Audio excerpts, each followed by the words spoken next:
नमस्कार, मी श्वेता. महाराष्ट्र कॉलिंग या विशेष कार्यक्रमात आपल्या सगळ्यांचं मनापासून स्वागत. आकाशामध्ये जे लहान मोठे आकाराचा ताऱ्यांचा समूह आपण पाहतो ते म्हणजेच नक्षत्र. नक्षत्रामध्ये इतकी शक्ती असते की ती कोणत्याही व्यक्तीच्या आयुष्याचा कायापालट करू शकते. म्हणूनच प्रसिद्ध राजज्योतिष यांत्रिक म्हणजेच माधव गुरुजींच्या मार्गदर्शनाखाली आपण नक्षत्रांवर बोलू काही ही मालिका सुरू केलेली आहे आणि या मालिकेच्या 5व्या भागामध्ये आपल्या सगळ्यांचं मनापासून स्वागत आहे. श्री माधव गुरुजी हे सुद्धा आपल्यासोबत स्टुडिओमध्ये आहेत. सगळ्यात आधी आपण त्यांचं स्वागत करूयात. नमस्कार गुरुजी, आपलं खूप खूप स्वागत आहे. साईराम. आदेश. आपण चर्चेला सुरुवात करण्याआधी गुरुजींची ओळख मी आपल्याला पुन्हा एकदा करून देऊ इच्छिते. श्री माधव गुरुजी यांनी दिल्लीच्या शुक्राचार्य ॲस्ट्रॉलॉजी सेंटर मार्फत ज्योतिषशास्त्राच्या विविध शाखांचा तब्बल 16 वर्षांचा अभ्यासक्रम पूर्ण करत राजज्योतिष यांत्रिक ही पदवी संपादित केलेली आहे. एक गोष्ट आवर्जून मी तुम्हाला सांगेन, हा प्रदीर्घ अभ्यासक्रम पूर्ण केलेले महाराष्ट्रामध्ये आजच्या घडीला फक्त 7च जण आहेत आणि श्री माधव गुरुजी हे त्यापैकीच एक आहेत. श्री माधव गुरुजी हे रायगड जिल्ह्यातील असून त्यांच्या घराण्याला ज्योतिष विद्याशास्त्राची 7 पिढ्यांची परंपरा आहे आणि श्री माधव गुरुजी हे 7वे वंशज असून हे कार्य आणि घराण्याची ज्योतिषशास्त्राची परंपरा ते पुढे छान पद्धतीने चालवतात. तसंच श्री माधव गुरुजी हे कायद्याचे पदवीधर सुद्धा आहेत. प्रतिभा ॲस्ट्रॉलॉजी सेंटर हे पनवेल आणि दादर इथे स्थित असून श्री माधव गुरुजी या दोन्ही सेंटरमध्ये आपली सेवा पुरवत असतात. श्री माधव गुरुजी यांना भेटण्यासाठी आपण पनवेल या सेंटरवर सोमवार ते शुक्रवार या दिवशी आणि प्रत्येक शनिवार आणि रविवार या दिवशी शिवाजी पार्क दादर इथे त्यांना भेटू शकता. अजून एक गोष्ट आवर्जून मला इथे सांगायची आहे ती म्हणजे आता श्री माधव गुरुजी यांचं मार्गदर्शन आपल्याला पुण्यामध्ये सुद्धा मिळणार आहे. श्री माधव गुरुजी हे पुण्यामध्ये कन्सल्टेशनसाठी येणार आहेत. ज्यांना कोणाला श्री माधव गुरुजी यांना भेटायचं आहे त्यांनी खाली दिलेल्या नंबरवर नक्कीच कॉल करा आणि आपली अपॉइंटमेंट बुक करा. यानंतर आपण थेट चर्चेला सुरुवात करणार आहोत. गुरुजी, नक्षत्रांवर बोलू काही याचा 5वा भाग आहे. आपण आज कोणत्या 3 नक्षत्रांवर बोलणार आहोत?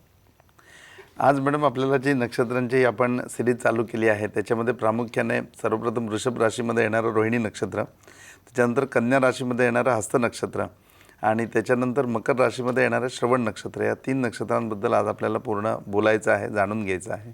आणि ही नक्षत्र साधारण कोणत्या ग्रहांच्या अधिपत्याखाली येतात?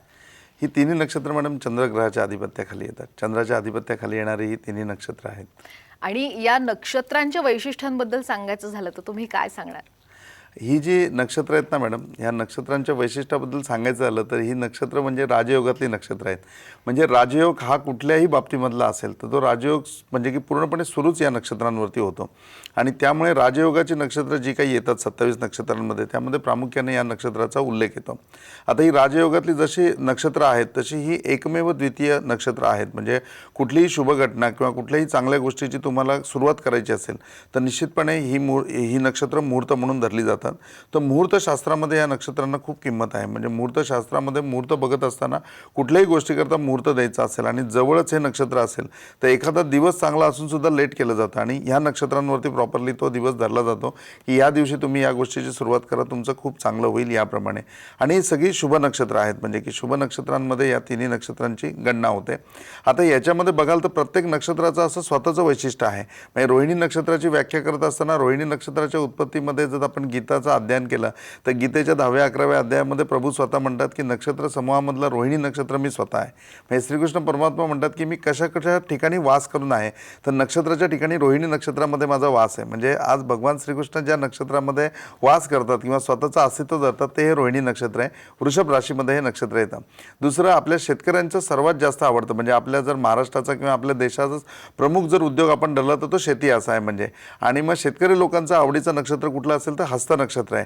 म्हणजे की गावाच्या ह्याच्यामध्ये किंवा लोकनाट्यामध्ये हे अवश्य वाक्य येतं की जेव्हा पडेल हस्त दाणा होईल मस्त. म्हणजे जे शेत उगवतं ते उगवलेल्या शेतामध्ये जे धान्य धरलेलं असतं त्या धान्याला वेटेज जे प्राप्त होतं ते वेटेज प्राप्त करण्याचं जे काम आहे ते काम हे हस्त नक्षत्राचं असतं. हस्त नक्षत्रामध्ये ज्यावेळेला पाऊस पडतो म्हणजे जो शेवटचा पाऊस असतो ना तो हस्त नक्षत्रामध्ये पडतो आणि त्यावेळेला दाणा धरलेला असतो. म्हणजे की धान्य तयार झालेलं असतं. त्या धान्याला जे वेटेज येतं, वजन जे येतं त्या धान्याला ते हस्त नक्षत्रामुळे येतं. तर हस्त नक्षत्र त्याच्याकरता खूप फेमस आहे. त्यामुळे हस्त नक्षत्राच्या बाबतीत असं म्हटलं जातं की जेव्हा पडेल हस्त दाणा होईल मस्त. तर ही त्याची स्वतःची क्वालिटी आहे. आणि मकर राशीमध्ये येणारं श्रवण नक्षत्र हे तर इतकं पवित्र नक्षत्र आहे की एखाद्या गोष्टीवरती म्हणजे की तुम्हाला ती पूर्तता करायची, की 100% तुम्हाला त्या गोष्टीची पूर्तता करायची किंवा एखादी कमिटमेंट तुम्हाला कंप्लीट करायची आहे, तर कमिटमेंट म्हणून कुठलं नक्षत्र येत असेल तर ते श्रवण नक्षत्र येतं.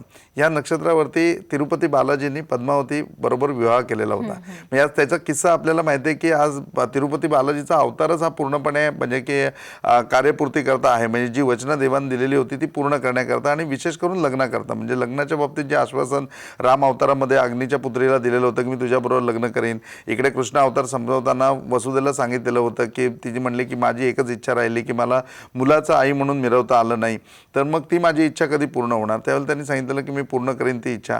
आणि या सगळ्यांची इच्छा पूर्ण करण्याकरता घेतलेला अवतार तो तिरुपती बालाजी आहे की ज्याच्यामध्ये देवाने लग्न करण्याकरता अवतार घेतला. आणि त्या अवतारामध्ये पद्मावती बरोबर म्हणजे जे खास विशेष त्या जन्माचं सार्थक आहे की विवाह करण्याकरता घेतलाय. तर मग तो विवाह कुठल्या नक्षत्रावरती करायचा, तर प्रभूंनी त्यामध्ये अगस्त्य ऋषींना सांगितलं की श्रवण नक्षत्रावरती तो करायचा आहे. तर श्रवण नक्षत्र हे कमिटमेंट कंप्लीट करणारा असं म्हणजे की नक्षत्र धरलं जातं. तर हे मूलभूत या नक्षत्रांचे नियम आहेत. या नक्षत्रांमध्ये हा भाग येतो. दुसरं म्हणजे शुभ नक्षत्र कशा करता आहेत, तर कुठलाही ग्रह याच्यामध्ये आला म्हणजे ह्या याच्यामध्ये राहू येऊ दे, ह्या याच्यामध्ये केतू येऊ दे, बृहस्पती येऊ दे, बुध येऊ दे, त्यांची चांगलीच फळं त्या व्यक्तीला मिळतात. म्हणजे की ज्याच्या जन्मपत्रिकेप्रमाणे रोहिणी नक्षत्रामध्ये बुध असेल, रोहिणी नक्षत्रामध्ये बाकीचे ग्रह येत असतील, तर प्रत्येक ग्रह त्याच्यामध्ये शुभ फळ देतो. आता शुभ फळ देणं आणि ग्रह ऐकले की आपल्याला सर्वात मनामध्ये प्रत्येकाच्या उत्सुकता क्युरिओसिटी असते की शनी महाराजांचं काय. तर शनी महाराज या नक्षत्रामध्ये कधीही प्रवेश करत नाहीत. रोहिणी नक्षत्रामध्ये प्रवेश होत नाही. आणि रोहिणी नक्षत्रामध्ये ज्यावेळेला प्रवेश करायचा वेळ येतो त्यावेळेला ते वक्री होतात. म्हणजे की वक्री मार्गक्रमण होतं. आणि असं म्हणतात की म्हणजे काही घटका काही पळं एवढा सुद्धा कालावधी या नक्षत्रामध्ये येत नाही.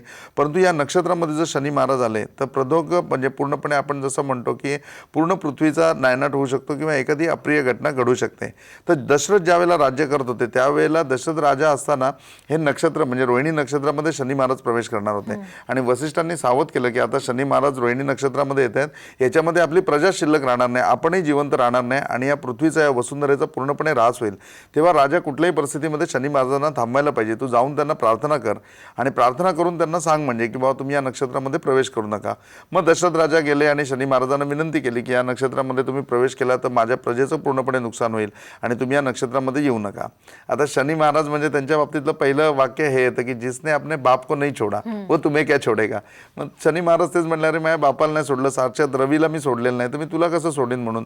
आणि तू तर क्षत्रिय आहेस, तू विनंती करण्यापेक्षा माझ्याशी युद्ध कर, युद्धामध्ये मला जिंक आणि जर तू मला जिंकलंस तर मग 100% मी या नक्षत्रामध्ये प्रवेश करणार नाही. मग दशरथ राजा काहीसा नाराज झाला आणि येऊन मग तो ज्यावेळेला वसिष्ठांना भेटला त्यावेळेला वसिष्ठ म्हणले काय झालं, तर म्हणले नाही शनी महाराजांनी सांगितलं मी या नक्षत्रामध्ये प्रवेश करणारच आणि जर तुला मला थांबवायचं असेल तर तू माझ्याशी युद्ध कर. ते म्हणले अरे मग खूप चांगलं ना, करू ना शनी महाराजांशी युद्ध. त्यावेळेला ते म्हणले की हो शनी महाराजांशी युद्ध करायचं आहे, आपण कुठे शनी महाराज कुठे. म्हणले राजा असं घाबरून चालत नाही, क्षत्रियांनी कधीही युद्धाला घाबरायचं नसतं आणि तू युद्धात कसं जिंकशील ते आम्ही करतो ना. मग त्याच्यावर वैदिक कर्मामध्ये वसिष्ठ ऋषींनी गणेश याग करून घेतलेला आहे दशरथ राजाकडनं. आणि मग तो गणेश याग करून त्याच्यामधला सामावलेल्या गणेशाचा तिळा प्रत्येकाच्या मस्तकी लावला, सगळ्या सैन्याच्या आणि सगळ्या शस्त्रास्त्रांच्या. आणि मग दशरथ राजा शनी महाराजांच्या उभा ठाकला समोर की आता तुम्ही याच्यामध्ये प्रवेश करणार असाल रोहिणी नक्षत्रामध्ये तर अगोदर माझ्याशी युद्ध करा आणि युद्ध केल्यानंतरच तुम्ही याच्यामध्ये जर पराभव झाला तर या नक्षत्रामध्ये या, हैदराबाद तुम्ही या नक्षत्रामध्ये नाही येऊ शकत. मग त्याचा तो पराक्रम वगैरे संपूर्ण बघितला. त्याच्या वेळेला दशरथ राजांनी हे युद्ध करायच्या अगोदर विनंती केली की आज एक कुठला पण शिष्टाचार असतो त्याप्रमाणे मी तुम्हाला विनंती करतोय की मी तुमचा एक भक्त आहे आणि हे युद्ध काही चांगल्या कारणाकरता होत नाही, याच्यामध्ये पूर्णपणे पृथ्वीचा नायनाट होऊ नये, ती वाचावी याकरता आपण तुम्हाला अडवणार आहे आणि एक चांगल्या कार्याकरता मी हे युद्ध करतोय. पण तू युद्ध न करता तुम्ही माझी ही जर जी विनंती आहे ती मान्य केली तर हा प्रसंग टळेल, कितीतरी लोकांचे आयुष्य याच्यामध्ये वाचतील आणि तुमच्याबरोबर युद्ध करण्याची ही जी मला पण जी काही गृढता वाटत आहे किंवा मला जे मानसिक दबाव येत आहे तोही त्याच्यामधून निघून जाईल. आणि मग त्या ठिकाणी राजांनी शनी महाराजांची स्तुती केली. कोणस्थ पिंगल वब्रू कृष्ण रंदंतो कोयमा सौरी शनेश्वरा मंदा पिपला दिन संसिता. आणि मग त्यावेळेला शनी महाराजांनी खुश होऊन राजा दशरथांचा स्वीकार केला आणि सांगितलं की तुझ्यातला पुरुषार्थ मी बघितला आणि ज्यावेळेला एक राजा म्हणून तुझ्या प्रजेवर जेव्हा संकट येते त्यावेळेला तू युद्धाला सुद्धा तयार झाला तर तुझ्या राज्यकारभारावर मी खुश होऊन तुला वचन देतो की मी या नक्षत्रामध्ये कधीही प्रवेश करणार नाही.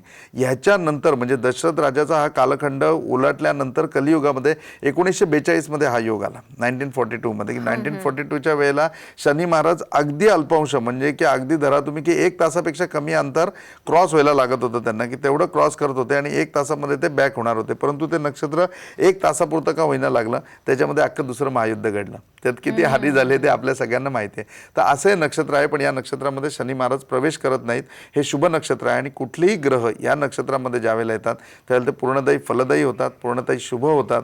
तर अशी ही वैशिष्ट्यपूर्ण अशी नक्षत्र आहेत, चंद्राची नक्षत्र आहेत आणि राजयोगाची नक्षत्र आहेत. नाही, खरंच खूप महत्त्वाची तुम्ही माहिती दिली आणि पौराणिक कथेच्या आधार देऊन तुम्ही छान पद्धतीने हे खरंच सांगितलं. यानंतर मला पुढचा प्रश्न हाच विचारायचा आहे की इतकं जर हे शुभ नक्षत्र मानलं जातं तर या तीनही नक्षत्रांमध्ये जन्माला आलेल्या व्यक्ती जर असतील तर त्यांच्याविषयी काय गुणवैशिष्ट्य तुम्ही सांगाल? गुणविशेष सांगायचं झालं ना मॅडम, की ह्या नक्षत्रामध्ये जन्मलेल्या व्यक्ती, तर ह्या नक्षत्रामध्ये जन्मलेल्या व्यक्ती पहिले आपण जाणून घ्यायला पाहिजे. ज्यावेळेला त्या जाणून घेतल्यानंतर तुम्हाला नक्षत्रामध्ये किती म्हणजे की डीपनेस आहे किंवा या नक्षत्रामध्ये किती शुद्धता, किती भाव उत्तम आहे किंवा ही नक्षत्र खरोखरी राजयोगाचीच कशी आहेत त्याची आपल्याला पूर्णपणे खात्री पटेल. तर पहिलं रोहिणी नक्षत्रामध्ये मी सांगितलं की भगवान श्रीकृष्णांचं परमात्म्याचं हे जन्म नक्षत्र आहे. भगवान श्रीकृष्णांचा जन्म हा रोहिणी नक्षत्रामध्ये आहे. अख्ख्या जगामध्ये माऊली म्हणून जिला मान्यता आहे ती आमची ज्ञानेश्वर माऊली, त्यांचा जन्मसुद्धा याच नक्षत्रावरती रोहिणी नक्षत्रावरती आहे आणि कुमार गंधर्वांचा जन्म देखील रोहिणी नक्षत्रावरती येतो. तर हे रोहिणी नक्षत्रामध्ये तिघही जण जन्माला येतात. दुसरा भाग येतो हस्त नक्षत्राचा. तर हस्त नक्षत्र कन्या राशीमध्ये येतं. ह्या हस्त नक्षत्रामध्ये प्रामुख्याने जर आपण विचार केला तर भालजी पेंढारकरांचा जन्म जो येतो तो सुद्धा याच नक्षत्रामध्ये येतो. स्वामी विवेकानंदांचा जन्म नक्षत्र पण हेच येतं. स्वामी विवेकानंद पण याच नक्षत्रावरती जन्माला आले आणि ज्यांनी बोललेला शब्द कधीही मागे घेतला नाही. आपल्या सगळ्या पिढींना म्हणजे आताच्या याच्यामध्ये आपण बघितलं तर साधारण 60 वर्ष ज्या व्यक्तीचं नाव आपल्याला सगळ्यांना माहिती होतं ते बाळासाहेब ठाकरे, त्याचा जन्म सुद्धा या हस्त नक्षत्रामध्ये येतो. आणि तिसरं येतं ते श्रवण नक्षत्र. श्रवण नक्षत्र येतं. या श्रवण नक्षत्रामध्ये बघाल तर ज्योतिषी जे कृष्णमूर्ती आहेत त्या ज्योतिषी कृष्णमूर्तींचा जन्म देखील याच नक्षत्रामधला आहे. याच्या व्यतिरिक्त तुम्ही बघाल तर मधुबालाचा जन्म जो आहे तो मधुबालाचं नक्षत्र सुद्धा हेच आहे. म्हणजे की ह्याच नक्षत्रावरती मधुबालाचा पण जन्म येतो. आणि आपल्याला सगळ्यांना श्रुत आहे की समाजामध्ये म्हणजे समाज कीर्तन करणारे किंवा राष्ट्रकीर्तन करणारे किंवा एक वेगळ्या मार्गाने समाजाची पूर्णपणे उन्नती केली ते म्हणजे गाडगे महाराज. त्या गाडगे महाराजांचं जन्म नक्षत्र सुद्धा श्रवण नक्षत्र येतं. तर अशी व्यक्ती या सगळ्या श्रवण नक्षत्रामध्ये जन्माला आलेल्या आहेत, हस्त नक्षत्रामध्ये जन्माला आलेले आहेत. किंवा प्रत्येक व्यक्तीमागे बघाल तर व्यक्तींचे शब्द किंवा ह्या व्यक्तीने जे काही बोललंय त्याप्रमाणे ठसा उमटलेला गेलेला आहे. म्हणजे आणि प्रत्येकाचं म्हणजे काही ठिकाणी प्रत्येकाच्या विचारांमुळे ते जिवंत राहिलेले आहेत की त्यांचे विचार त्यांनी सोडले, त्या विचारामुळे पूर्णपणे एक जगाला दिशा मिळाली आणि ते पूर्णपणे राहिले. दुसऱ्या ठिकाणी बघाल तर कर्माच्या ठिकाणी ते राहिलेले आहेत की त्यांनी कर्म असं केलं की त्या कर्मामुळे पूर्णपणे जग त्यावेळेला तरलं गेलं किंवा आजही तरलं जात आहे. आणि तिसरा पार्ट जो त्याच्यामध्ये येतो तो त्यांचं प्रबोधन, म्हणजे की त्यांनी केलेल्या प्रबोधनामुळे आता निश्चितपणे त्यांनी केलेल्या समाज जागृतीमुळे यामुळे अजून सुद्धा समाज तरला जातोय. म्हणजे त्यांचा उपदेश किंवा त्यांनी बोललेला उद्देश असेल किंवा त्यांनी केलेली भाषणं असतील किंवा त्यांनी सांगितलेलं काही प्रवचन असेल ह्या याच्याने सुद्धा माणसं तारली जातात. इतकी प्रदीर्घ ही नक्षत्र आहेत की या नक्षत्रांच्या व्यक्तींनी व्यक्त केलेले विचार, त्यांनी केलेले कर्म, त्याचं प्रत्येक गोष्ट ही पुढच्या पिढीकरता आदरणीय होते आणि अनेक पिढ्यांकरता म्हणजे स्वामी विवेकानंदांचं नाव बघाल तर निश्चितपणे तुम्ही स्वतः सांगू शकाल की पुढच्या 10 पिढ्यांमध्ये त्यांचं नाव राहील. इतकं त्यांचं कर्म श्रेष्ठ आहे. म्हणजे तर ही सगळी नावं आपल्याला या याच्यामध्ये मिळतात की ही कंटिन्यू स्वरूपाची आहेत. आता ह्या व्यक्तींचे गुणविशेष काय आहेत म्हणजे की आता या नक्षत्रामध्ये या सगळ्या व्यक्ती आल्या, परंतु आज आता स्क्रीन समोर सगळेजण बसले असेल, प्रत्येकाचं हे नक्षत्र असेल तर तेही आस लावून बसले असतील की आमच्याबद्दल काय अभ्यास आहे किंवा आमच्याबद्दल काय आहे. तर या नक्षत्राच्या बाबतीमध्ये पहिले शिकवलं जातं की हे लोक सेटिंगमध्ये मास्टर असतात. हे कुठल्याही गोष्टीमधलं सेटिंग करायचं असेल ना, हल्ली सेटिंग शब्द म्हणजे की असा आहे की ॲस्ट्रॉलॉजीचा वर्ड नाही, परंतु तुम्हाला सोपं करून समजावं तर सोपं समजावं याकरता हा शब्द वापरला की सेटिंग मास्टर, की हे लोक सेटिंग मास्टर असतात.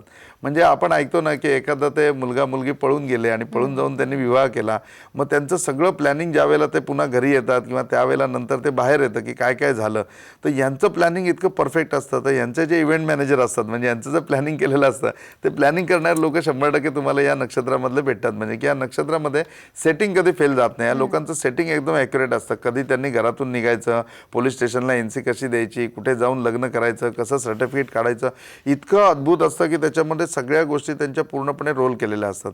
तर त्या अनुषंगाने या नक्षत्राच्या लोकांचा सेटिंगमध्ये खूप फायदा आहे आणि हे लोक अशा प्रकारचे सेटिंग लावून खूप पुढे येतात. म्हणजे की जसं मेहनतीवरती तुम्ही पुढे येतात तसं सेटिंगवरती पण हे लोक पुढे येतात. दुसरा यांचा अतिशय वाखाणण्यासारखा गुण येतो तो म्हणजे यांचं चातुर्य. चातुर्य. बरोबर. हे लोक प्रचंड चतुर असतात आणि चातुर्य म्हणजे कसं असं की प्रत्येक गोष्टीमध्ये चतुरता म्हणजे की वेळ प्रत्येक गोष्टीमध्ये मारून द्यायची, कुठल्याही गोष्टीमध्ये फटाफट कसं पुढे जाता येईल आणि चातुर्य कसं वापरता येईल ते अतिशय या लोकांना हे असतं. म्हणजे कायम ज्योतिषीकार एक उदाहरण देतात की 3 मित्र होते आणि तिन्ही मित्रांनी ठरवलं की आज काय करायचं. तर ह्या लोकांना गोड फार आवडलं आणि हे खवय्ये असतात. म्हणजे ह्यांना खाण्यापिण्यामध्ये मोठा इंटरेस्ट, कुठे काय चांगलं मिळतं, मिसळ कुठे चांगली मिळते, वडा कुठे चांगला मिळतो, ते यांना पूर्ण माहिती. आणि हे ज्या दुकानचा पत्ता देतील त्या दुकानामध्ये तुम्हाला चांगलेच पदार्थ मिळणार, म्हणजे का ते मोठे खवय्ये असतात. तर त्याप्रमाणे मग काय करायचं, मग ते म्हणले की आपण मस्तपैकी खीर करूया म्हणून. आणि मग खीर करण्याकरता ते संपूर्ण जिन्नस वगैरे आणला आणि मग तिघांनी ते भांडं वगैरे ठेवून खीर बनवली. आणि मग जसं खीर गरम करत ठेवली आणि आता ती खायची आहे, म्हणजे त्या याच्यामध्ये दुपार झाली. हे म्हणले अरे एवढे दमलोय तर आपण आता थोडा आराम करूया. म्हणून ते दोघेही जण झोपले आणि मग झोपताना यांनी त्यांना अशी काही स्टोरी सांगितली की ती स्टोरी ऐकता ऐकता ते दोघेही जण झोपून गेले.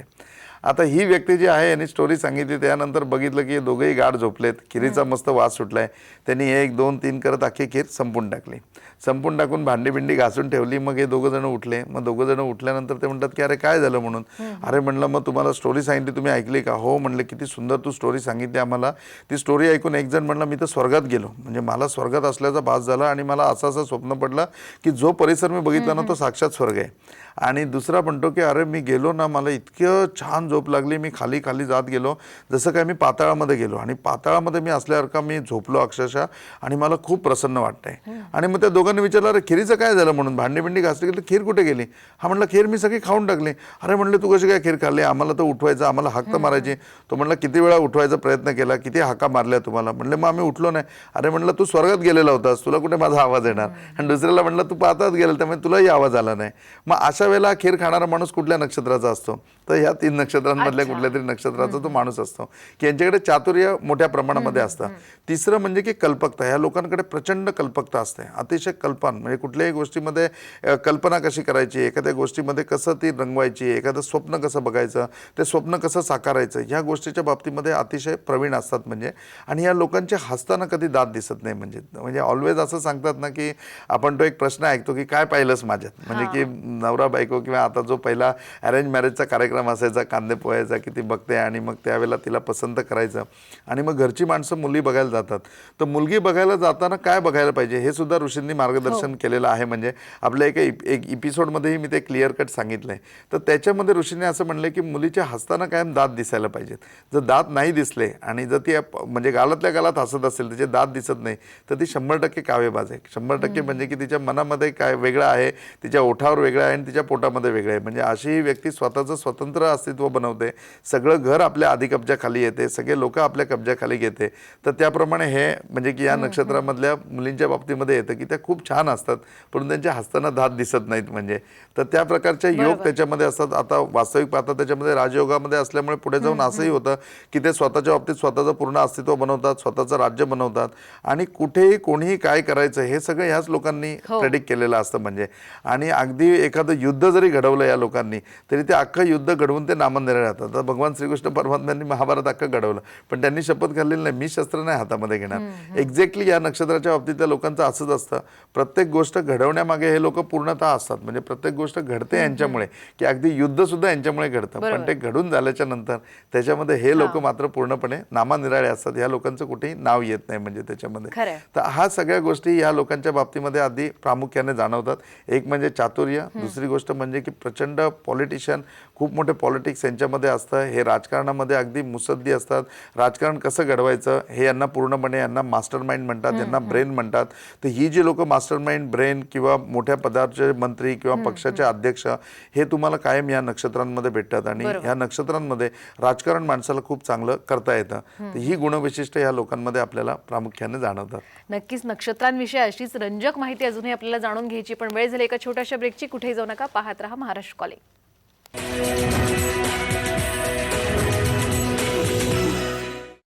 ब्रेक नंतर पुन्हा एकदा आपल्या सगळ्यांचं मनापासून स्वागत. रोहिणी, हस्त आणि श्रवण या 3 नक्षत्रांविषयी आज आपण जाणून घेतोय. माधव गुरुजी आपल्याला मार्गदर्शन करतायत.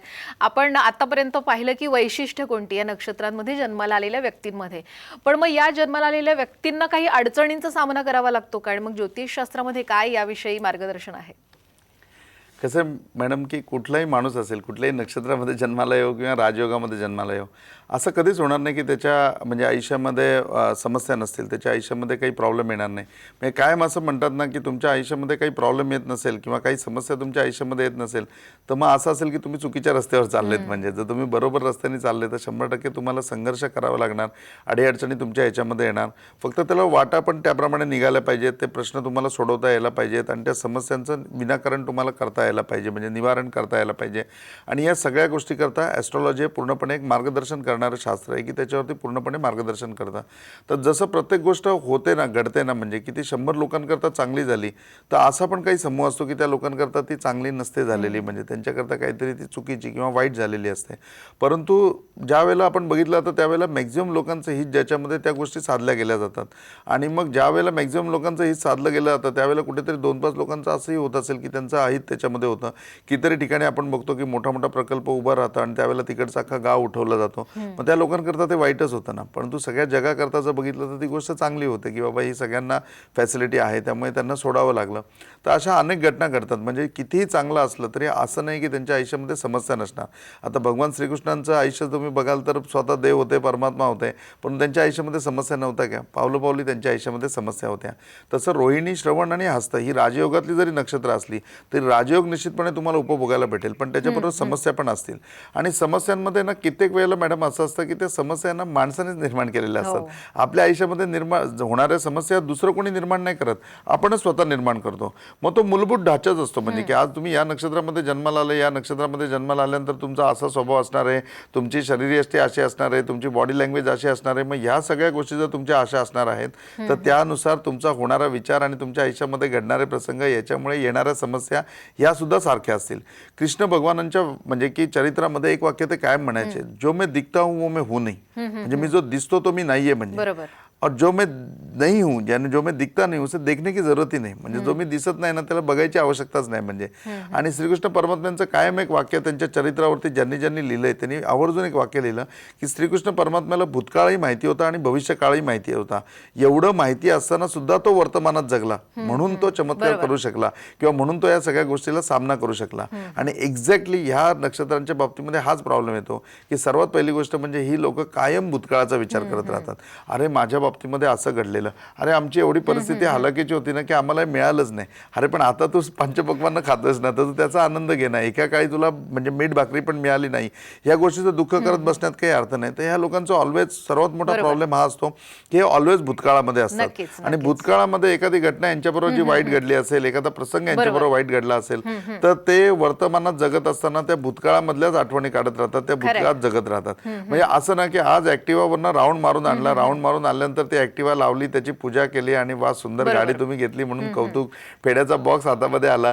तर हे लोक म्हणणार हे सगळं छान आहे, परंतु आहे ना माझं लहानपण होतं, मला लहानपणी सायकल पण मिळाली नाही. अरे तुला लहानपणी सायकल मिळाली नाही पण आता तर तू ऍक्टिव्हा घेऊन फिरतोय ना, तर तू ऍक्टिव्हामध्ये सुख ठेव ना. म्हणजे भूतकाळामधल्या गोष्टी ज्या आहेत त्या भूतकाळामधल्या गोष्टी सोडून त्यांनी वर्तमानामध्ये जगायला पाहिजे. जर वर्तमानामध्ये जगण्यात तुम्ही यशस्वी ठरले तरच तुम्ही आयुष्याचा म्हणजे की राजयोगाचा पूर्णपणे आनंद घेऊ शकता आणि तुमच्या आयुष्यामध्ये उन्नती करू शकता. नाही, खऱ्या अर्थाने खूप महत्त्वाचा मुद्दा तुम्ही इथे मांडलेला आहे. खरं तर या तीनही नक्षत्रांविषयी खूप छान माहिती तुम्ही आम्हाला दिली. प्रेक्षकांनाही मला सांगायचं आहे की 9 जुलै, 8 जुलै आणि 10 जुलैला या दिवसांमध्ये माधव गुरुजी हे पुण्यामध्ये आपल्याला भेटू शकतील. खरी ही चर्चा आणखीनही पुढच्या कार्यक्रमात चालू ठेवू, पण खरंच आज खूप छान मार्गदर्शन केलं. मनापासून धन्यवाद. साईनाथ आप सबकी भले करे, गुरु गोरक्षनाथ आप सबकी भले करे, श्री गुरु निरंजन नाथ विजय तेतराम आदेश. वेळ झाली इथेच थांबण्याची. तुम्ही कुठेही जाऊ नका, पाहत रहा साम टीव्ही.